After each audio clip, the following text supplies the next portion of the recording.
Roy, kita ketemu di kampus aja ya. Abis itu ntar aku ketemuin kamu sama Mbak Amanda. Oke.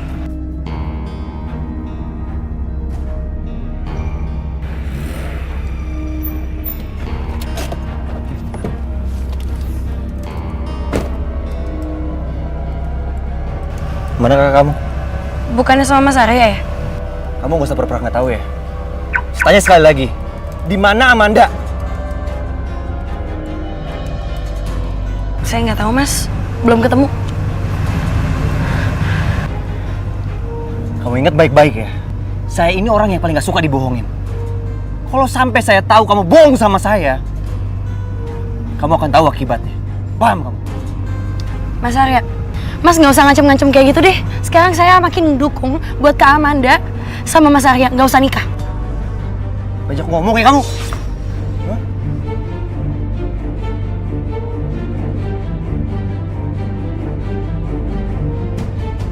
Kurang keras Mas, tampar aja lagi. Mas tuh bener-bener ya, bukan laki-laki tuh nggak? Mas itu cuma cowok yang bisa kasar sama perempuan. Apa? Kurang puas? Bawa lagi? Hah? Awas.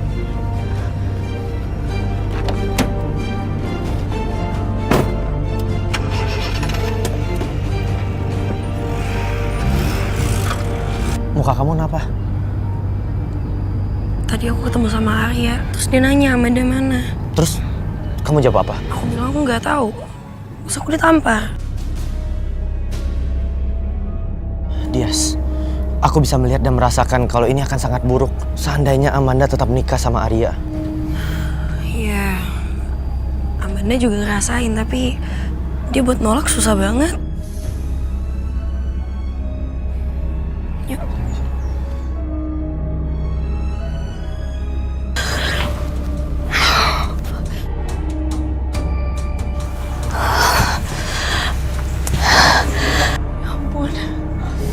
Aku kenapa jadi ketakutan kayak begini ya? Kalau Arya tahu aku ada di sini, pasti dia jadi kena getahnya.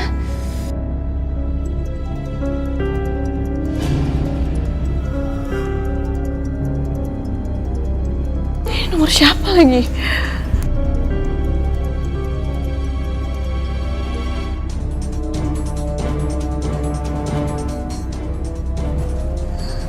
Halo? Halo, Amanda. Di mana kamu? Kalau sampai kamu berani nggak nemuin aku akan penjarain papa kamu.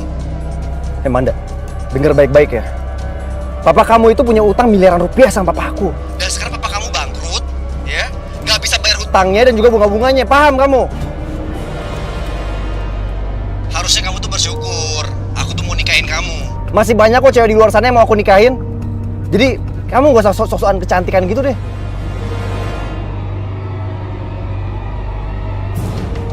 Manda! Manda! Masih putus lagi. Amanda kaget Arya bisa menghubunginya dengan nomor lain. Arya mengancam akan memenjarakan papanya jika Amanda menolak menikah dengannya. Papanya Amanda terlibat utang ke Arya miliaran rupiah. Amanda shock dan stres.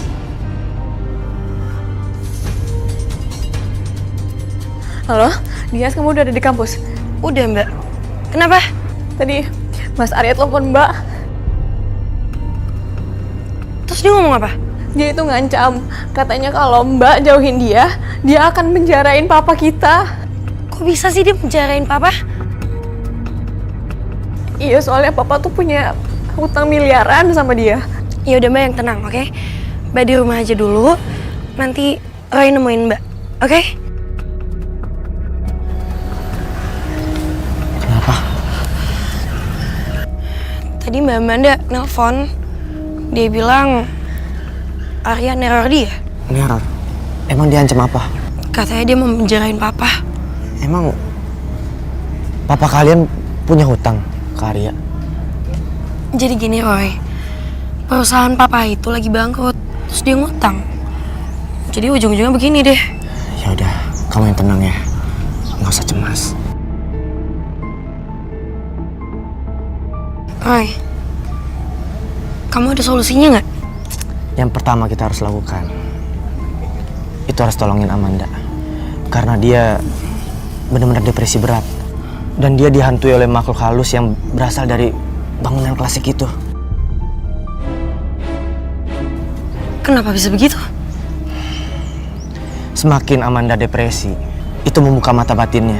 Dia semakin banyak melihat dan semakin banyak mendengar. Bentar. Tadi kamu bilang makin banyak yang didengar. Maksudnya apaan?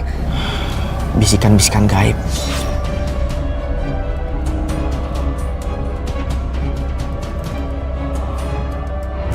Kamu harus mendengar semua perintahku jika kamu ingin selamat. Kamu siapa? Aku Kodam yang menjaga kamu sampai kamu mati. Aku bisa gila. Tidak akan bisa menutupi kedua telinga kamu. Kamu akan mendengar suaraku. Kamu gak usah takut.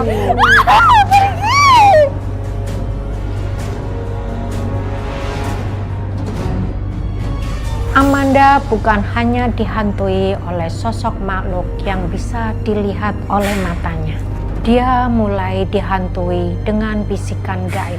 Amanda semakin depresi.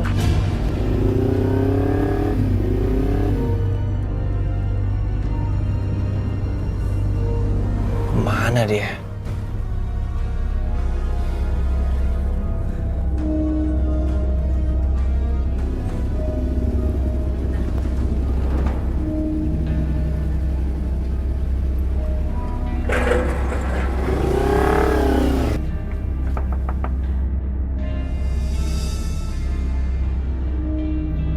Mbak Amanda. Aku yakin Amanda pasti ada di rumah itu. Tapi ada hubungan apa ya Amanda sama cowok itu?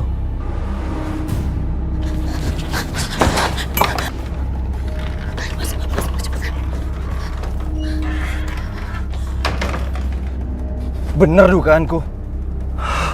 Amanda pasti di dalam.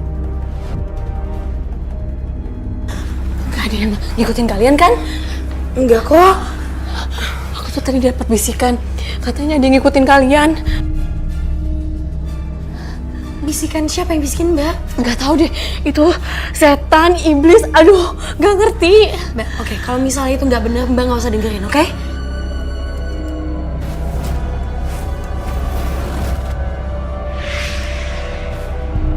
Kami akan menjaganya, bukan mengganggunya. Jangan usir kami.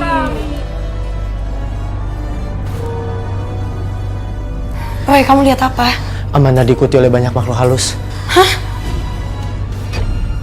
Amanda, kenapa kamu melihat aku seperti itu? Dia laki-laki yang memiliki kelebihan yang tidak dimiliki semua orang. Kamu tidak bisa melihat masa lalunya, seperti dia yang tidak bisa melihat masa lalu kamu.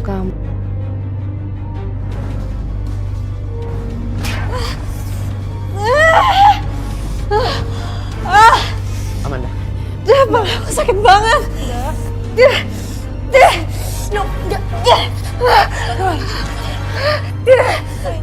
Badan aku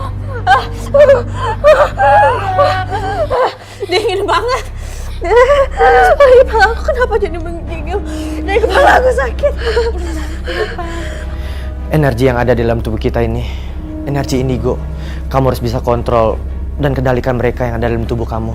Kamu harus bisa mengendalikan mereka, bukan mereka yang kendalikan kita. Mbak. Dias, dia akan kembali normal.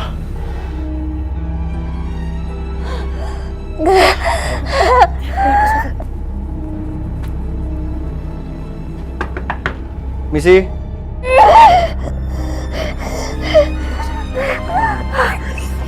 Aku bantu.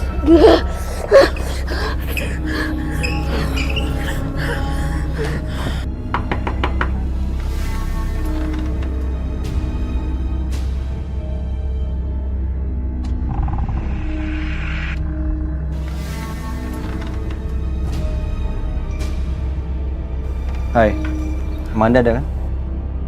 Duh, gue harus jawab apaan nih? Harus bohong kah? Atau jangan-jangan Mas Arya udah tahu kalau Amanda di sini? Jangan bohong kamu. Saya tahu Amanda di dalam kan?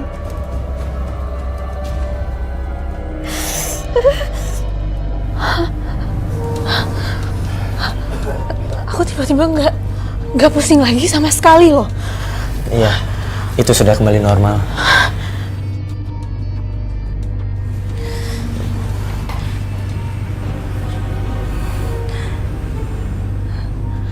Halo?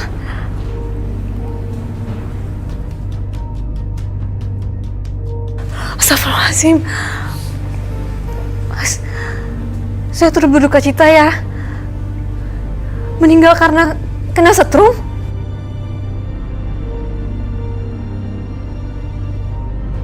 Saya ikut sedih, Mas. Nanti saya sampaikan ke Mas Arya ya. Iya. Makasih. Ya. Krunya Mas Budi meninggal. Yang kena setrum itu ya? Iya. Aku ikut sedih dan berduka cita. Aku tuh udah bilang sama Mas Arya. Kemarin tuh firasat aku buruk banget. Dan aku udah bilang kalau mungkin nanti akan ada sesuatu yang gak enak buat kita nantinya. Kejadian kan makan korban. Sudah terjadi. Kita hanya bisa mendoakan almarhum. Amanda emang ada di dalam. Tapi Mas, saya minta tolong banget ya. Tolong jangan kasar sama kakak saya. Denger ya. Baru tadi pagi saya ketemu sama kamu. Sekarang kamu udah berani bohong sama saya. Hah? Ya terpaksa saya bohong sama Mas. Karena saya nggak mau kakak saya disakitin sama Mas Arya. Minggir kamu. Mas. Manda! Manda! Bangun kamu. Oh, kamu sengaja kan? Ngebatalin pernikahan kita juga pemotretan prewed kita karena cowok ini, iya? Ada hubungan apa kamu sama dia? Enggak, dia ini temennya adekku. Iya, saya juga baru kenal Amanda. Saya kesini cuma mau menetralkan apa yang dilihatnya dan dirasakannya. Dan semua itu berhubungan dengan hal gaib. Oke. Saya pegang omongan kamu. Sampai suatu hari nanti kamu ada hubungan apa sama Amanda? Mas Arya, aduh. Paham kamu? Kenapa sih? Udah deh, gak usah ngancem-ngancem kayak gitu. Diam kamu. Mas Diam Arya. kamu. Mas ini belum jadi suami sahnya kakak saya. Jadi tolong jangan kasar. Kamu yang diam. Ini urusan saya sama Amanda, bukan urusan kamu. Dan jangan pernah kamu pengaruhi Amanda untuk membatalkan pernikahan ini. Dan ingat, saya bisa penjari papa kamu karena urusan utang piutang. Paham kamu? Sampai kapanpun, saya nggak akan pernah ikhlas kakak saya nikah sama orang kayak kamu. Udah, gak apa-apa. Lokasi pemotretannya masih lokasi yang sama. Dan jadwalnya besok siang.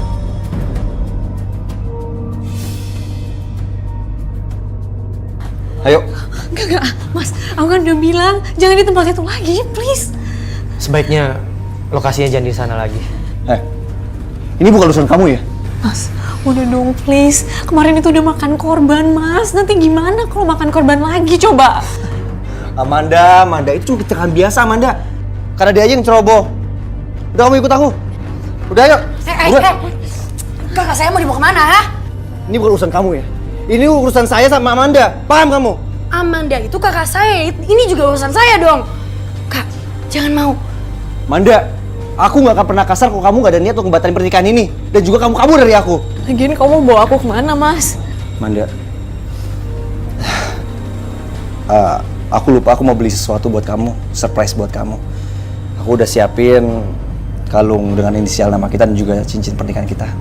Aku nggak mau pernikahan ini terjadi. Aku nggak tahu gimana caranya supaya pernikahan ini batal. Pergi dulu ya. Udah, ayo. Hati-hati. Oi, jujur aku nggak mau kakakku nikah sama orang kayak gitu. Kamu bisa terawang kan? Terang untuk apa? Ya, pernikahan mereka itu jadi atau enggak?